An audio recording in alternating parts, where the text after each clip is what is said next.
Chers spectateurs et spectatrices, joyeux Noël. Eh oui, joyeux Noël. Si vous avez comme un doute, vous pouvez regarder la date de publication de cette vidéo sur YouTube, puis comparer avec ce que vous dira n'importe quel calendrier, et constater par vous-même que c'est la même chose. Alors je sais ce que vous allez vous dire. À première vue, de façon évidente, non, ce n'est pas la même chose. Seulement voilà, Le monde se divise en deux catégories. Ceux qui passent par la porte et ceux qui passent par la fenêtre. du coup, je vous propose qu'aujourd'hui, on passe par la fenêtre et qu'on regarde les choses sous un angle un petit peu différent. Mais avant ça, il va falloir que je vous parle un peu de comment on écrit les nombres.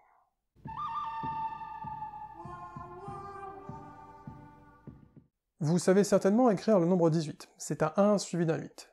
Mais pourquoi on l'écrit comme ça? Notez bien que fondamentalement, 18 ce n'est pas un 1 suivi d'un 8. Fondamentalement, 18 c'est le nombre de points sur cette image, le nombre de bananes sur celle-ci, le nombre de gousses de vanille sur celle-là, et le nombre de grains de cumin sur celle-là. 18 c'est un concept, c'est une abstraction. Et ce symbole suivi de ce symbole, c'est juste la façon dont on écrit le nombre 18. De fait, ça n'a pas toujours été le cas. Pendant longtemps, il y a eu plusieurs façons d'écrire les nombres. Notamment, il y avait l'écriture romaine dans laquelle 18 s'écrivait, en majuscule, XVIII. Écriture romaine qu'aujourd'hui on retrouve encore régulièrement pour l'écrire les siècles. Et puis, entre le 1er et le 4e siècle, en Inde, les gens ont commencé à écrire les nombres avec seulement une poignée de symboles. Cette façon d'écrire les nombres est ensuite passée dans le monde arabe vers le 9e siècle, avant d'arriver en Europe vers le 13e siècle. Europe, on les appelle aujourd'hui les chiffres arabes. Ces symboles, ces chiffres, il y en a 10. 0, 1, 2, 3, 4, 5, 6, 7, 8, 9. Et à chacun est associé un nombre. Et pour écrire les nombres supérieurs ou égaux à 10, comment on fait? Eh bien, on regroupe les unités par paquet de 10, et on écrit d'abord le nombre de paquets de 10, puis le nombre d'unités. Dans 18, il y a au moins 10 unités. Donc on fait un paquet de 10, une dizaine, et ensuite il reste 8 unités. Donc on écrit le nombre 18, 1, 8, soit une dizaine et 8 unités. Ce système d'écriture s'appelle l'écriture en base 10, parce qu'il y a 10 chiffres, ou, de façon équivalente, parce qu'on fait des paquets dès qu'il y a 10 choses pareilles. Et ce qui est pratique avec ce système d'écriture, c'est qu'il est très facile d'écrire les nombres et de les énumérer, et on n'a pas besoin de rajouter de nouveaux symboles, à la différence du système de numération romaine, dans lequel il fallait rajouter L, C, D, M au fur et à mesure qu'on comptait. Ici, avec juste 10 symboles, on peut tout écrire. Par exemple, après 18, quand on rajoute une unité pour passer à 19, eh bien, on a une dizaine et 9 unités, ce qui s'écrit 1, 9. Et qu'est-ce qui se passe quand on continue à compter et qu'on rajoute encore une unité pour aller à 20? Eh bien, on ne peut pas écrire 1 suivi de 10 puisqu'il n'y a pas de chiffre pour le nombre 10. Eh bien, on a une dizaine et 10 unités, mais ces 10 unités, ça fait une autre dizaine. Donc en fait, on a 2 dizaines et 0 unités, ce qui s'écrit tout simplement 2, 0. Et des regroupements en paquets de 10 comme celui-ci, eh bien on peut en enchaîner plusieurs. Regardons par exemple le nombre 8998. Il y a ici 8 unités, 9 dizaines, ainsi que 9 centaines, c'est-à-dire des paquets de 10 dizaines, et 8 milliers, c'est-à-dire des paquets de 10 centaines.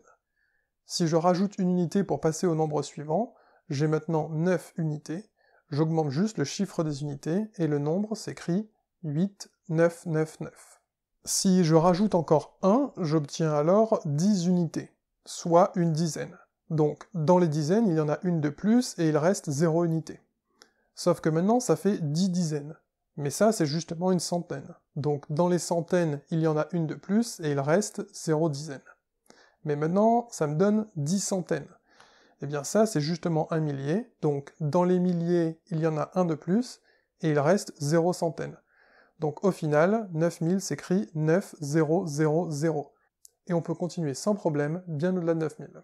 Alors, vous avez peut-être déjà eu l'occasion de monter dans des voitures un peu anciennes dans lesquelles le compteur kilométrique était encore un système entièrement mécanique, avec des petits trous sur lesquels étaient écrits les chiffres. Et sur ces petits trous, après le 8, on a le 9, et après le 9, on a 0. Sauf que quand la roue passe de 9 à 0, elle entraîne la roue suivante, qui, lorsqu'elle passe de 9 à 0, entraîne aussi la roue suivante, et ainsi de suite. Bon alors, c'est bien joli ce que je raconte, on peut écrire tous les nombres en base 10, mais en fait ce 10, c'est complètement arbitraire. On trouve la base 10 très naturelle, possiblement parce qu'on a 10 doigts, probablement aussi beaucoup parce qu'on en a l'habitude, mais en fait on pourrait tout aussi bien écrire les nombres en base 2, 7, 12, on pourrait même les écrire en base 60. C'est d'ailleurs ce que faisaient les Babyloniens. Et dans tous les cas, ça marche exactement pareil.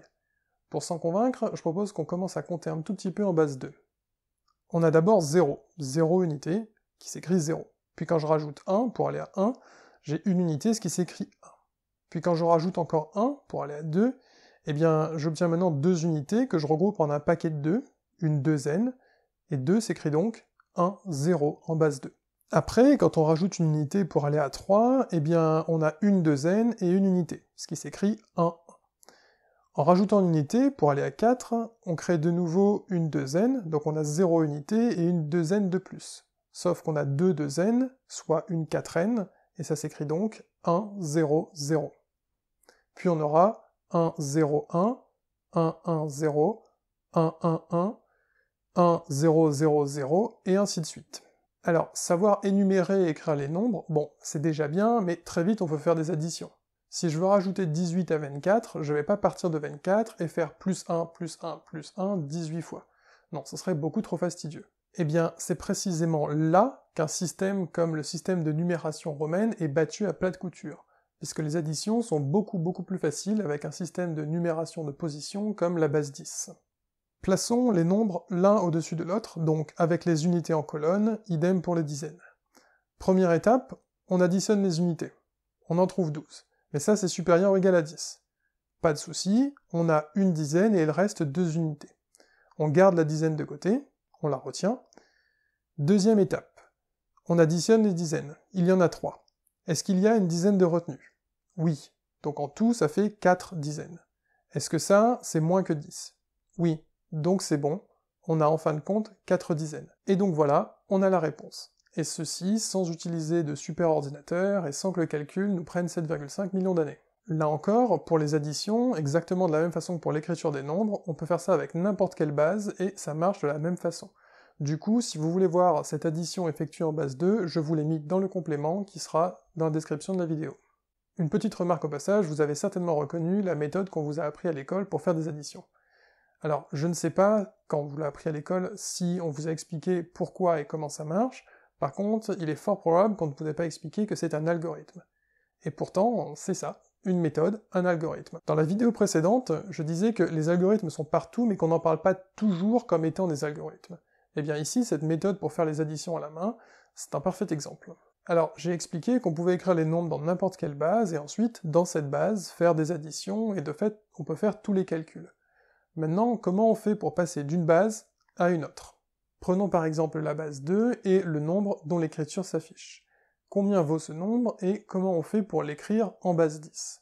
Eh bien, on revient à la signification même de cette notation, on écrit que 110101, c'est en fait une 64n, plus une 32n, plus 0 16n, plus une 8n, plus 0 4n, plus 0 2n, plus une unité. Ici, tout était en base 10, donc on sait calculer tout ça, et le résultat, en fin de compte, est 105, ce qui en base 10 s'écrit 105. Bien sûr, de la même façon qu'on peut passer de la base 2 à la base 10, on peut passer de la base 10 à la base 2, ou n'importe quelle autre base, et pour ceux qui sont curieux, je vous explique comment faire ça dans le complément qui est sous la vidéo. Dans la plupart des situations, on travaille avec une seule base. On utilise la notation décimale, la base 10, dans à peu près tous les contextes. Les ordinateurs, fondamentalement, travaillent intégralement en base 2. Ceci dit, dans certains contextes, comme par exemple pour décrire les couleurs dans un logiciel graphique, on écrit souvent les nombres en hexadécimal, c'est-à-dire en base 16. Alors dès qu'il commence à y avoir plusieurs bases, il faut spécifier pour chaque nombre dans quelle base il est écrit. Il y a plusieurs notations pour ça, on peut écrire la base en indice, donc en bas à droite du nombre, ou bien on peut tirer un trait au-dessus du nombre et écrire à droite de ce trait la base, ou alors, tout simplement, on peut écrire l'abréviation de la base dans laquelle le nombre est écrit. Donc par exemple, bin pour binaire, des pour décimal, hex pour hexadécimal, et ainsi de suite. Eh bien, maintenant qu'on a vu tout ça, revenons à 3-1 oct, c'est-à-dire le nombre qui s'écrit 3-1 en base 8. Pour savoir combien ça fait en base 10, là encore, il faut revenir à la signification de la base 8. 3-1 en base 8, c'est 3 8n et une unité. Autrement dit, 3 x 8 plus 1. Et ça c'est 25, nombre qui s'écrit 2, 5 en notation décimale. Autrement dit, ceci est égal à cela. Et donc, joyeux Noël à toutes et à tous. Sur ce, c'est la fin de cette vidéo. Si vous l'avez trouvée intéressante, si vous avez appris quelque chose, n'hésitez pas à la partager. Vous pouvez aussi vous abonner pour être informé de la sortie des prochaines vidéos.